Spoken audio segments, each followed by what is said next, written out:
श्री गणेशाय नमः। ओम नमो भगवते वासुदेवाय। वैशाख की अक्षय तृतीया और द्वादशी की महत्ता। द्वादशी के पुण्य दान से एक कुतिया का उद्धार। श्रुतदेव जी कहते हैं, जो मनुष्य अक्षय तृतीया को सूर्योदय काल में प्रातः स्नान करते हैं और भगवान विष्णु की पूजा करके कथा सुनते हैं, वे मोक्ष के भागी होते हैं। जो उस दिन श्री मधुसूदन की प्रसन्नता के लिए दान करते हैं, उनका वह पुण्य कर्म भगवान की आज्ञा से अक्षय फल देता है। वैशाख मास की पवित्र तिथियों में शुक्ल पक्ष की द्वादशी समस्त पाप राशि का विनाश करने वाली है। शुक्ला द्वादशी को योग्य पात्र के लिए जो अन्न दिया जाता है, उसके एक एक दाने में कोटि कोटि ब्राह्मण भोजन का पुण्य होता है। शुक्ल पक्ष की एकादशी तिथि में जो भगवान विष्णु की प्रसन्नता के लिए जागरण करता है, वह जीवन मुक्त होता है।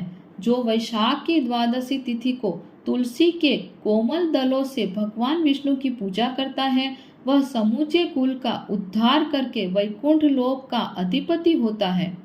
जो मनुष्य त्रयोदशी तिथि को दूध, दही, शक्कर, घी और शुद्ध मधु, इन 5 द्रव्यों से भगवान विष्णु की प्रसन्नता के लिए उनकी पूजा करता है तथा जो पंचामृत से भक्ति पूर्वक श्री हरि को स्नान कराता है, वह संपूर्ण कुल का उद्धार करके भगवान विष्णु के लोक में प्रतिष्ठित होता है।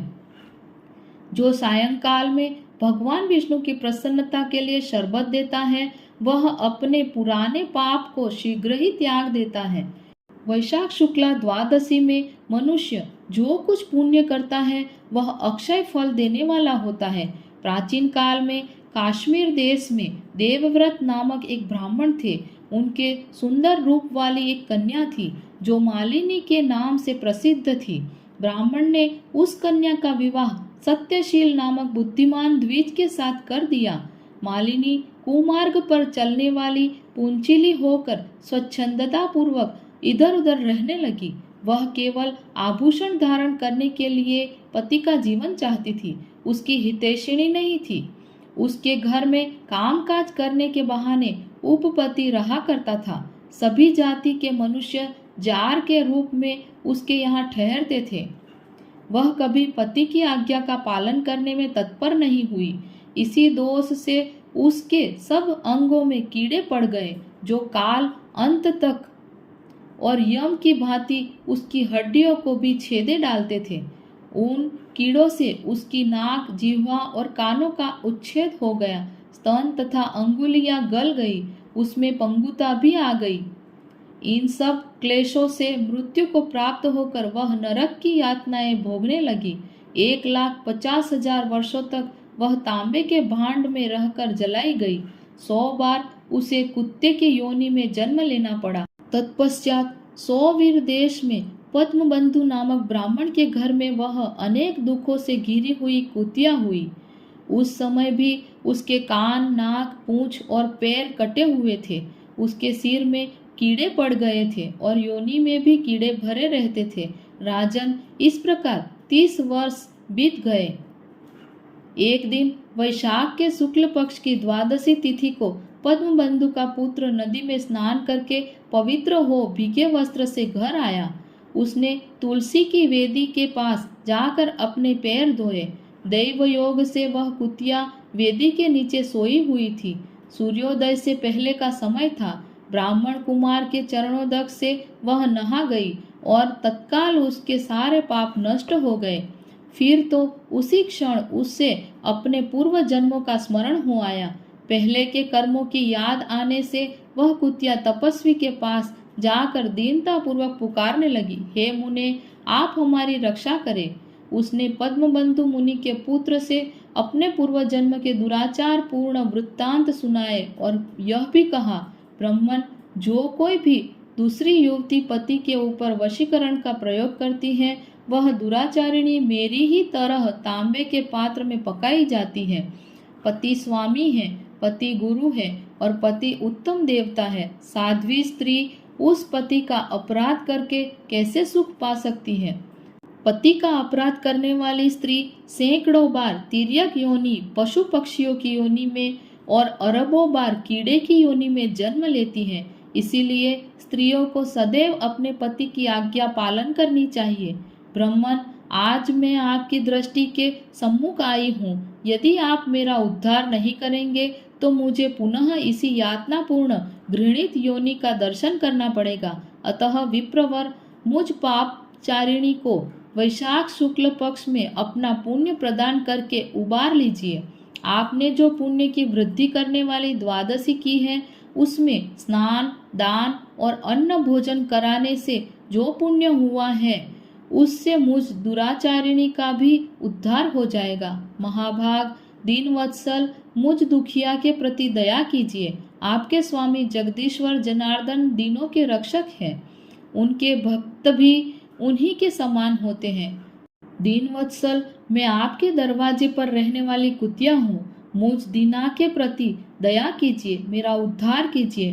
अंत में मैं आप द्विजेंद्र को नमस्कार करती हूँ। उसका वचन सुनकर मुनि के पुत्र ने कहा, कुतिया, सब प्राणी अपने किए हुए कर्मों के ही सुख दुख रूप फल भोगते हैं। जैसे सांप को दिया हुआ शर्करा मिश्रित दूध केवल विष की वृद्धि करता है, उसी प्रकार पापी को दिया हुआ पुण्य उसके पाप में सहायक होता है। मुनि कुमार के ऐसा कहने पर कुतिया दुख में डूब गई और उसके पिता के पास जाकर आर्त स्वर से क्रंदन करती हुई बोली, पद्मबंधु बाबा, मैं तुम्हारे दरवाजे की कुतिया हूँ। मैंने सदा तुम्हारी जूठन खाई है। मेरी रक्षा करो, मुझे बचाओ। गृहस्थ महात्मा के घर पर जो पालतू जीव रहते हैं, उनका उद्धार करना चाहिए, यह वेद वेत्ताओं का मत है। चांडाल, कौवे, कुत्ते ये प्रतिदिन गृहस्थों के दिए हुए टुकड़े खाते हैं, अतः उनकी दया के पात्र हैं। जो अपने ही पाले हुए रोगादि से ग्रस्त एवं असमर्थ प्राणी का उद्धार नहीं करता, वह नरक में पड़ता है। यह विद्वानों का मत है। संसार की सृष्टि करने वाले भगवान विष्णु एक को कर्ता बनाकर एवं स्वयं ही पत्नी, पुत्र आदि के व्याज से समस्त जंतुओं का पालन करते हैं। अतः अपने पोष्य वर्ग की रक्षा करनी चाहिए, यह भगवान की आज्ञा है। दयालु होने के कारण आप मेरा उद्धार कीजिए। दुख से आतुर हुई कुतिया की यह बात सुनकर घर में बैठा हुआ मुनिपुत्र तुरंत घर से बाहर निकला। इसी समय दयानिधान पद्मबंधु ने कुतिया से पूछा, यह क्या वृत्तांत है? तब पुत्र ने सब समाचार कह सुनाया। उसे सुनकर पद्मबंधु बोले, बेटा, तुमने कुतिया से ऐसा वचन क्यों कहा? साधु पुरुषों के मुंह से ऐसी बात नहीं निकलती। वत्स, देखो तो सब लोग दूसरों का उपकार करने के लिए उद्यत रहते हैं। चंद्रमा, सूर्य, वायु, रात्रि, अग्नि, जल, चंदन, वृक्ष और साधु पुरुष सदा दूसरों की भलाई में लगे रहते हैं। दैत्यों को महाबली जानकर महर्षि दधीति ने देवताओं का उपकार करने के लिए दयापूर्वक उन्हें अपने शरीर की हड्डी दे दी थी। महाभाग, पूर्व काल में राजा शिबी ने कबूतर के प्राण बचाने के लिए भूखे बाज को अपने शरीर का मांस दे दिया था। पहले इस पृथ्वी पर जिमुत वाहन नामक राजा हो गए हैं। उन्होंने एक सर्प का प्राण बचाने के लिए महात्मा गरुड़ को अपना जीवन समर्पित कर दिया था। इसीलिए विद्वान ब्राह्मण को दयालु होना चाहिए। क्या इंद्रदेव शुद्ध स्थान में ही वर्षा करते हैं, अशुद्ध स्थान में जल नहीं बरसाते? क्या चंद्रमा चांडालों के घर में प्रकाश नहीं करते? अतः बार बार प्रार्थना करने वाली इस कुतिया का मैं अपने पुण्यों से उद्धार करूंगा। इस प्रकार पुत्र की मान्यता का निराकरण करके परम बुद्धिमान पद्मबंधु ने संकल्प किया, कुतिया, ले, मैंने द्वादशी का महापुण्य तुझे दे दिया। ब्राह्मण के इतना कहते ही कुतिया ने सहसा अपने प्राचीन शरीर का त्याग कर दिया और दिव्य देह धारण कर दिव्य वस्त्र आभूषणों से विभूषित हो दसों दिशाओं को प्रकाशित करती हुई ब्राह्मण की आज्ञा ले स्वर्गलोक को चली गई।